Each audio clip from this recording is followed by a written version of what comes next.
Il balance l'argent à ce mendiant sans savoir qu'il n'est pas comme d'autres. « Mais c'est quoi ça, dit-il. Il a prononcé le nom de Jésus et sa femme a sursauté. Qu'est-ce qui ne va pas avec lui, tonton? Reprenez votre argent, pardon. »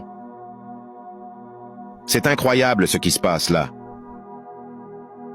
Sa femme descendait du véhicule pour aller voir le pourquoi il refuse l'argent de son mari. « Pourquoi tu refuses l'argent ?» s'écriait-elle. « Tu ne veux pas l'argent, tu fais quoi ici avec une assiette alors? Pourquoi dis-le-moi, jeune homme? Personne ne pourra jamais te donner autant d'argent comme mon époux vient de le faire pour toi.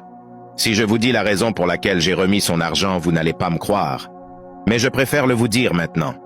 Pourquoi tu as fait ça, je t'écoute et parle maintenant. Je te rappelle même qu'il peut changer ta vie et tu ne le sais pas. » Voici aussi sa sœur qui sortait du véhicule pour comprendre la situation. « Tu es là, tu remets l'argent, pourtant tu es souffrant.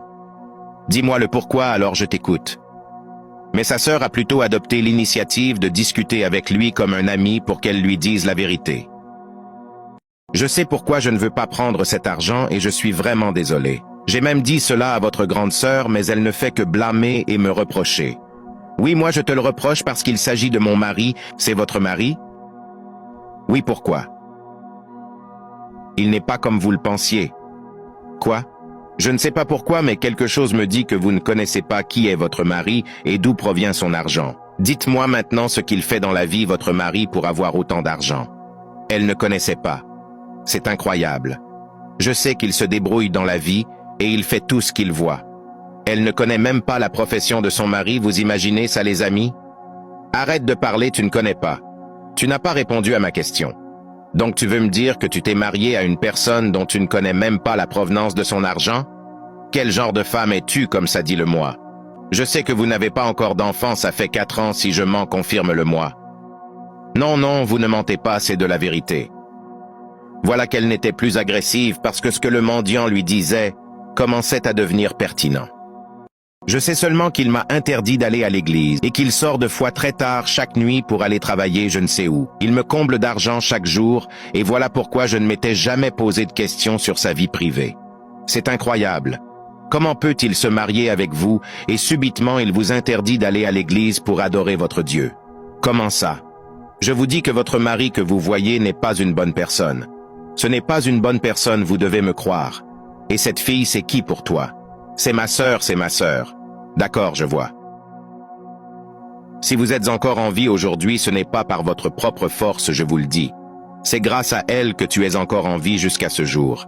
Elle prie pour toi et pour toute votre famille tous les jours sans relâche. Tu me comprends? Je sais qu'il vous a aussi interdit de prier parce que dans ce qu'il fait, on lui a dit de ne jamais avoir quelque chose avec les choses de Dieu, y compris vous-même, sa femme. Ce que j'aimerais que tu fasses maintenant, je n'aimerais pas que tu partes de chamailler avec ton mari. Non, ce n'est pas ce que je veux. Je veux juste te montrer quelque chose caché dans la vie de ton mari que tu aimes tant. Et si jamais tu ne prêtes pas attention à ce que je dis ou à ce que je vais t'ordonner de faire, tu le regretteras à jamais, sois-en sûr, crois-moi. Il veut que je prenne son argent pour que moi je tombe dans son piège de rituel, et j'ai su cela depuis. Ce que tu dois faire maintenant est d'aller chercher un prophète notoire de la place pour qu'il puisse te délivrer et te dire comment tu dois faire face à ton mari. Maintenant partez d'ici et ne lui dites pas ce que nous avons causé ici, je vous en prie. Partez maintenant et faites comme j'ai dit, je vous en prie. Merci mon frère, nous avons compris ce que tu as dit. Puis elles sont allées monter dans le véhicule. C'est incroyable ce qui est en train de se passer là, les amis, je vous assure. Voilà qu'elles sont montées, et il lui demandait ce que le mendiant était en train de dire. Pourquoi a-t-il refusé de prendre mon argent que je lui ai donné? Pourquoi il a refusé, dis-le-moi un peu, parce que je ne comprends rien et je suis bouleversé depuis.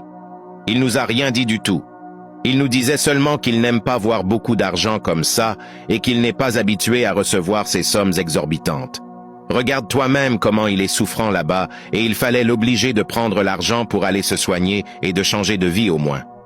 Mais bien sûr que j'ai tout fait pour qu'il prenne cet argent, mais il ne l'a pas voulu. Et je ne sais pourquoi comprends moi aussi bébé.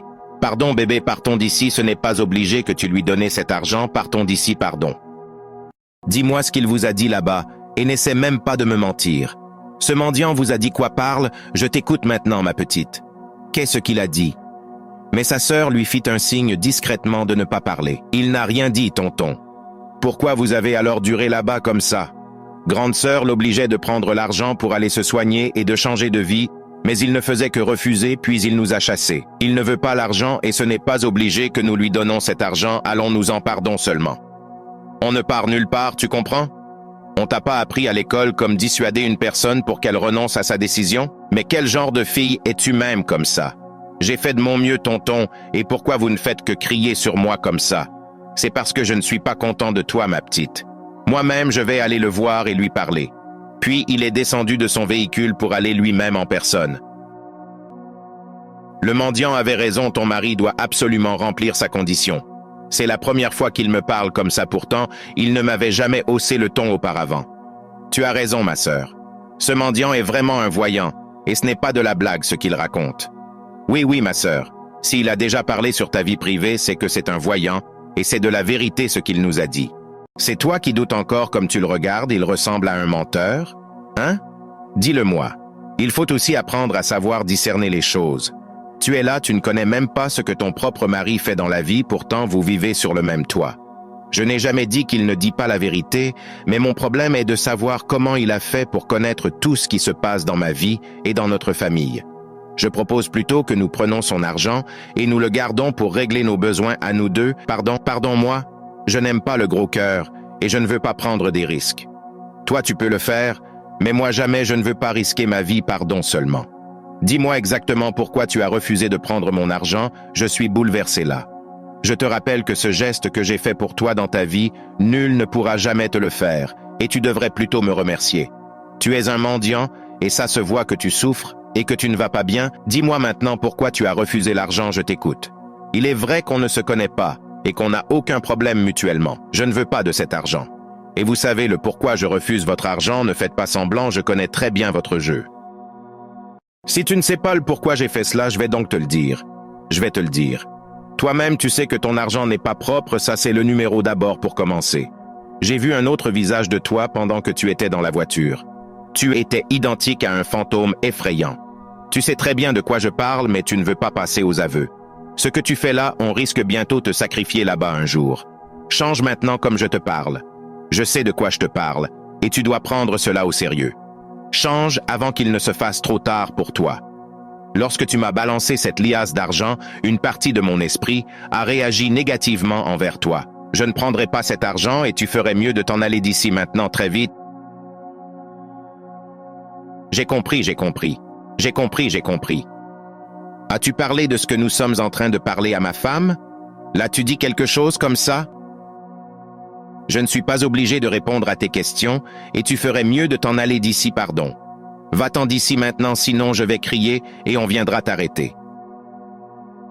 Le jugement va te frapper si tu ne te repens pas, je t'avertis. C'est incroyable. Je sais que tu as besoin d'argent, mais tu joues les durs, y a pas de problème.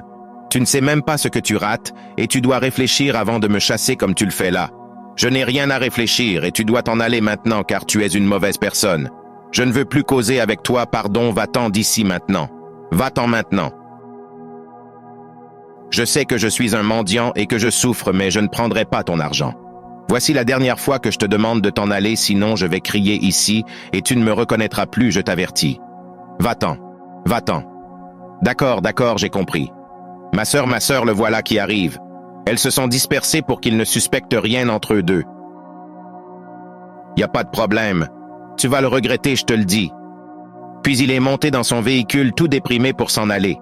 Il regardait la sœur de sa femme, mais elle faisait plutôt comme si elle regardait ailleurs. Puis il a démarré pour partir.